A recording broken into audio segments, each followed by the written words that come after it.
Sir ఏంటి sir Modi getup? Modi గెటప్లో ఉన్నారు. ఒక క్యాబినెట్ మీటింగ్ లాగా ఉంది మీ మధ్యలో కూర్చుంటే. సో సార్ మీరు ఎన్నో సినిమాలు తీశారు, చాలా గొప్ప నటులతోని, యాక్టర్లతో అందరితో వర్క్ చేశారు. ఇప్పుడు ఒక పాత కొత్త మేళయింపులో రికార్డ్ బ్రేక్ సినిమా తీయడానికి మీకు కలిగిన మోటివేషన్ ఏంటి సార్? నా లైఫ్లో కింద నుంచి పైకి ప్రతి దాంట్లో సక్సెస్ అవుతూ వచ్చా. నాకు ఫెయిల్ అనేది లేదు. ఒకవేళ ఏదైనా చిన్నదున్నా దానికి 10 times మళ్ళీ అమ్మట నెక్స్ట్ డేనే వస్తుంది. అంత ప్లాన్ చేసుకొని అంత కరెక్ట్గా చేసుకుంటాను. ఇప్పుడు నేను అనుకున్న అన్నీ అనుకున్న దానికన్నా కొన్ని వేల రెట్లు ఎక్కువ దేవుడు ఇచ్చాడు నాకిప్పుడు ఈ సినిమా ఫీల్డ్లో ఇది నేను ఇంత ఎదగటానికి కారణం ఈ సినిమా తల్లి.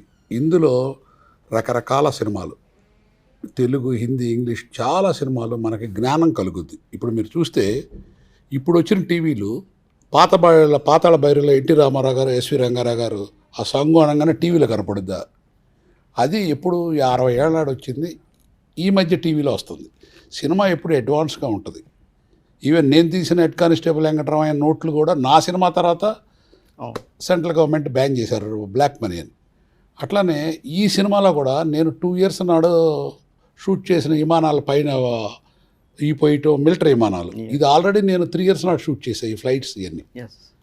అంచేత సినిమా బ్రెయిన్ అనేది ఎప్పుడు మీరు చూడండి, సినిమా వాళ్ళు ఇప్పుడు మీరు ఒక పెద్ద ఒక రాజకీయ నాయకుడో, ఒక జడ్జి గారో, లేకపోతే ఇంకోళ్ళో వాళ్ళకి ఏదో ఇచ్చినా పెద్దగా మామూలుగా రాస్తారు.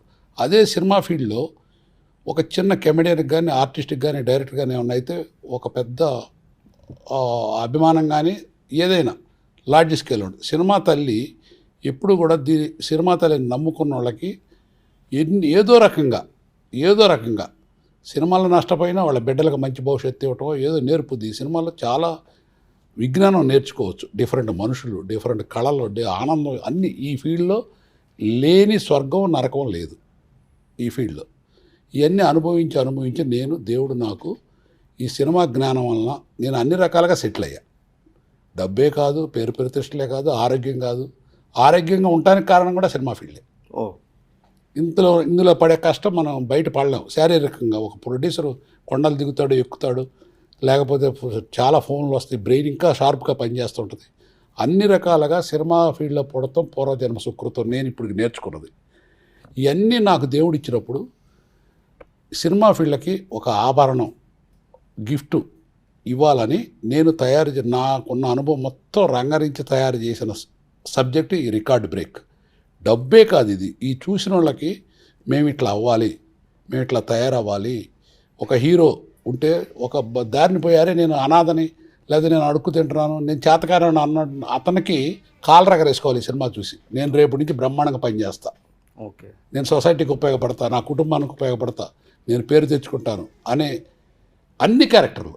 ఈవెన్ విలన్ క్యారెక్టర్ ఆల్సో ఇందులో విలన్ కొట్టేది ఎక్కడ ఉండదు, కానీ క్లైమాక్స్లో విలన్కి జ్ఞానం అవుద్ది. ఇంకెంతవరకు నేను ఏం చెప్పినా కూడా నన్ను నేను పొగుడుకుంటూ ధర్మం కాదు.